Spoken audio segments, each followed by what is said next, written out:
In 1967, deep beneath Vietnam, a young American tunnel rat, Private Miller, felt the tunnel walls press in. No air, just the shuddering earth from B-52S above. He was hunting in absolute blackness, pistol clutched tight, then a metallic scrape. It's coming from the solid wall beside him, but there's no way a human could be in there. An entire army lived and fought for decades in this subterranean world. 250 kilometers of tunnels beneath an enemy. How was it built? How could they survive this chosen darkness? The real truth wasn't about the dirt. It was about something far darker within us. What does it say about human nature that we can build a home in hell? And what does that mean for the hidden battles you fight every day? To understand what happens next, you need to erase the images you have of war. Forget open battlefields and clear front lines. You need to picture the Cu Chi district in the 1960s. It is a deceptively calm landscape of rubber plantations and emerald green rice paddies just 30 kilometers from the bustling center of Saigon, the heart of American-backed South Vietnam. It is the last place you would ever expect to hide an entire shadow army. The story of these tunnels does not begin with the American War. Their origins are older, dug in secret during the 1940s by Vietnamese resistance fighters battling their French colonial rulers. They were simple then, a series of short, unconnected hiding spots. But when the Americans arrived in the early 1960s, these scattered holes became the foundation for something far more ambitious, far more terrifying. The National Liberation Front, or Viet Cong as their enemies called them, began a massive clandestine expansion. Tens of thousands of people, not just soldiers but farmers, women, and even children, began digging. They dug with shovels, with hand trowels, with their bare hands. They worked mostly at night, carrying the excavated dirt away in small baskets to dump it into the Saigon River, ensuring no suspicious mounds of earth would give away their locations from the air. Over years of this silent, relentless labor, they created a multi-level labyrinth that would become one of the most formidable and psychologically draining battlegrounds in modern history. This wasn't just a series of tunnels. It was a functioning underground civilization built for one purpose: to sustain a war of ghosts. If you had been a soldier stationed at the sprawling American base camp at Cu Chi, you would have had no idea that you were living directly on top of your enemy's capital city. You would have been walking, eating, and sleeping just feet above thousands of fighters who were watching, listening, and waiting. But what they were watching for, and what they were planning, was far more insidious than anyone could have imagined. And this is where the story stops making sense.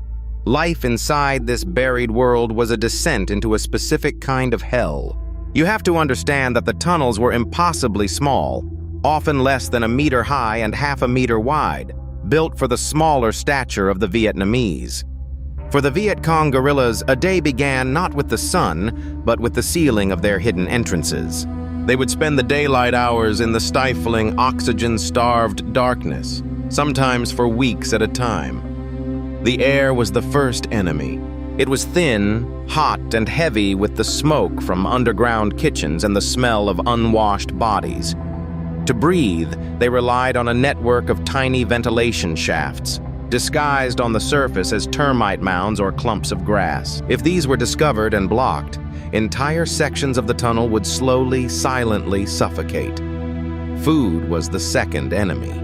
It was strictly rationed, often consisting of little more than a ball of rice, some salted fish, or the tapioca root they grew in hidden fields at night. Water was just as scarce, often contaminated, leading to rampant intestinal diseases that were as deadly as any bullet. Then there were the other inhabitants. The tunnels were a thriving ecosystem of everything that thrives in darkness. Venomous centipedes, scorpions, and spiders were a constant threat, their bites agonizing in the cramped, humid blackness. Fire ants moved in swarms, their stings feeling like hot needles. But the worst were the snakes, including the lethally venomous bamboo viper, which would sometimes fall from the ceiling onto an unsuspecting soldier.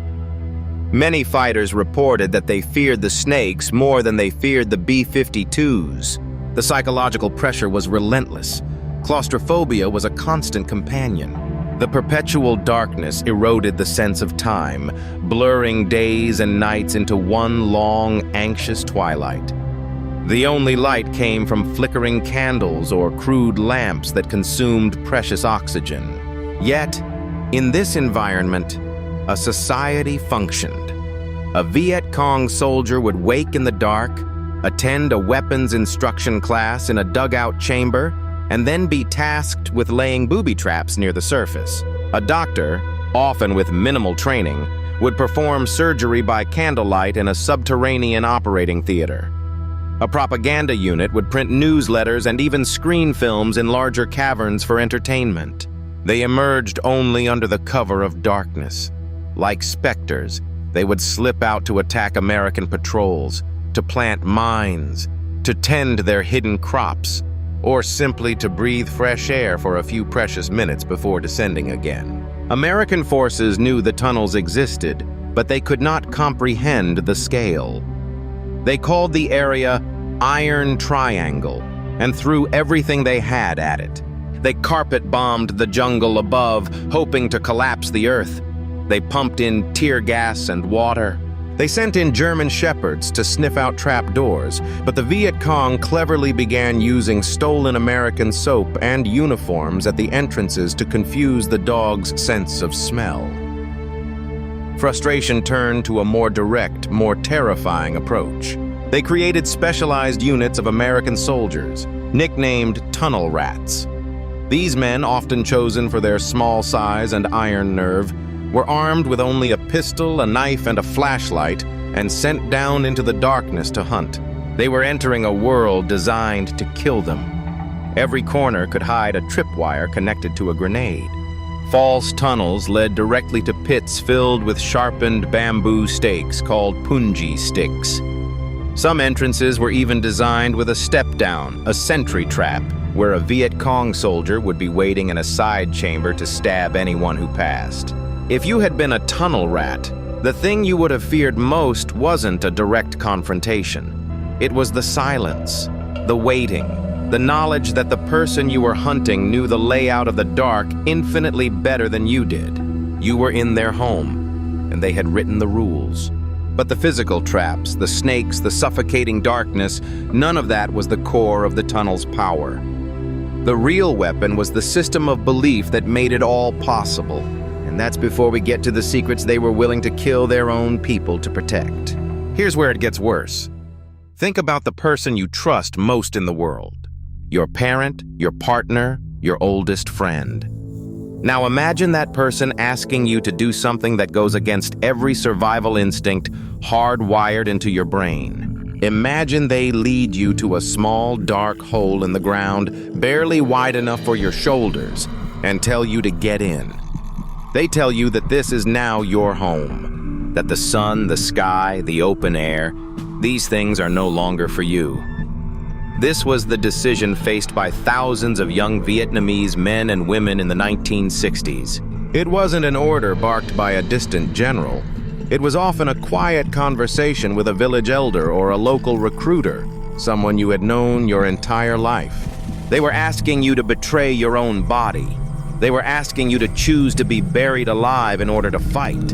Every nerve, every cell would be screaming at you to refuse, to run towards the light. But you would see the faces of your family.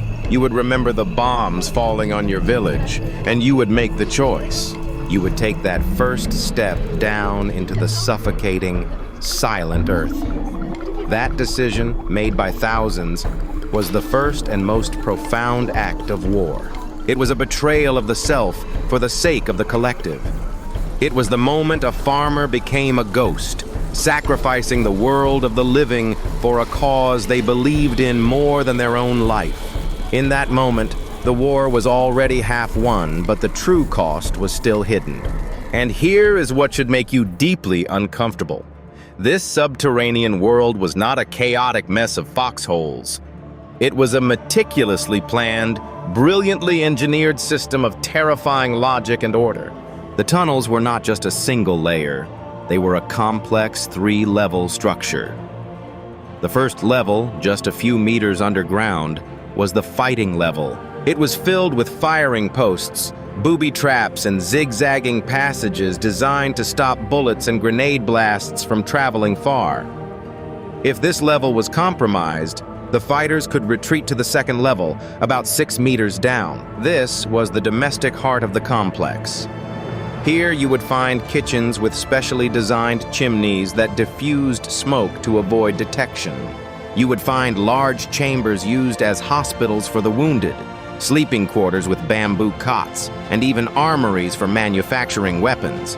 The deepest level, sometimes 10 meters into the earth, was the sanctuary. This was where the High Command lived and planned. It was the safest area, a final retreat accessible only through tightly guarded, camouflaged trapdoors. The ingenuity was everywhere.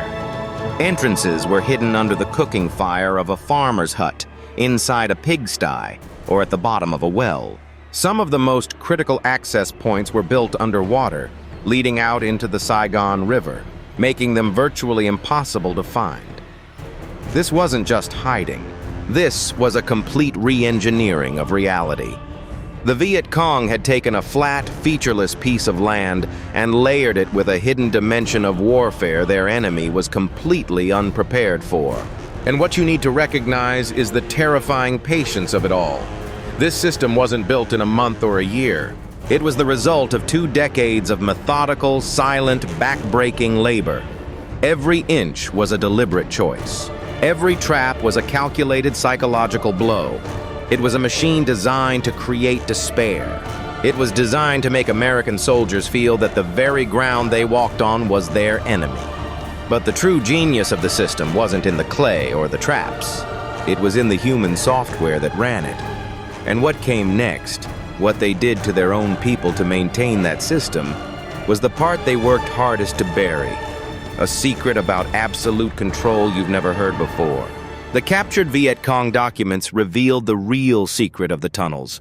The absolute control was maintained by a brutal system of internal surveillance and execution. It was never about engineering, it was about psychology. The system was held together by a set of unwritten, unbreakable rules that governed every aspect of life underground. The first rule was absolute silence. Not just during combat, but always. You learned to move without a sound, to speak in whispers, to live as a ghost even among your own comrades. A single careless noise could betray a location and lead to the death of everyone in your section. The second rule was total discipline. Every person had a specific job and was expected to do it without question, day after day, in the crushing darkness. The third and most important rule was secrecy. No one was allowed to know the full layout of the tunnels. You only knew your own section. This was a deliberate security measure. If you were captured and tortured, you could only give away a small piece of the puzzle. This wasn't a military strategy born in a war college. It was a system of survival born from utter desperation. And it had to be this way because the Viet Cong were facing the most powerful military force on the planet. They could not win a conventional war. They could not match American firepower. So they chose to disappear from the battlefield entirely. They chose to fight a war on a different plane of existence. What you now understand, and what most people never will, is that this wasn't about winning territory. It was about winning time. It was about creating a situation so maddening, so costly, and so psychologically draining that the American will to fight would simply break. The tunnels weaponized the earth itself, but more than that, they weaponized patience. The Viet Cong knew they only had to outlast their enemy. They could live in the dirt longer than the Americans could stand to keep dying on top of it. This is the systemic truth of Cu Chi. The tunnels represent a fundamental shift in the nature of warfare. They are the blueprint for modern asymmetrical conflict. The idea that a weaker force can defeat a stronger one not by confronting it, but by dissolving into the civilian landscape, by refusing to present a target, by turning the very definition of a battlefield into a meaningless concept. You can see the echoes of this strategy today in urban insurgencies, in terrorist cells that hide in plain sight, in the logic of cyber warfare where the enemy is everywhere and nowhere at once. The Cu Chi tunnels were not just a place. They were a terrifyingly successful idea, that you can defeat a superpower not by matching its strength, but by operating in a reality it cannot see, cannot understand, and cannot bomb. The answer to the question you've been sitting with this entire video, how could they do it, is this. They did it by redefining the meaning of the word home.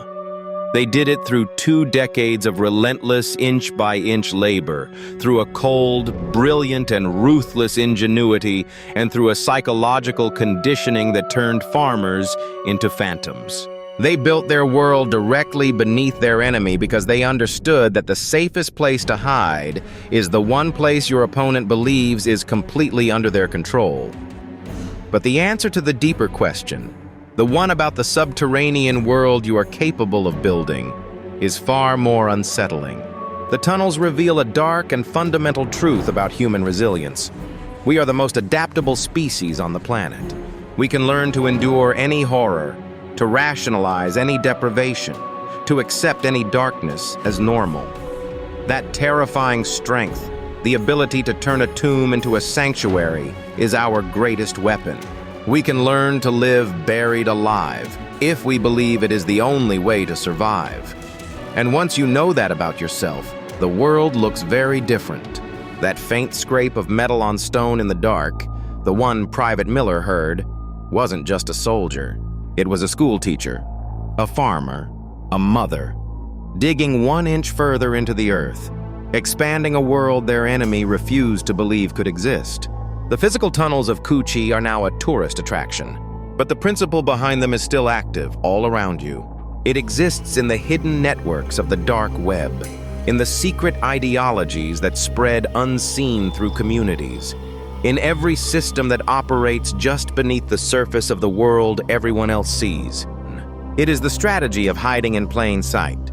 The next time you stand on what you believe is solid ground, remember what you just heard. Remember that the most dangerous threats are not the ones you can see coming. They are the ones that have already learned how to live where you never, ever think to look. Tell me in the comments which part of this stayed with you.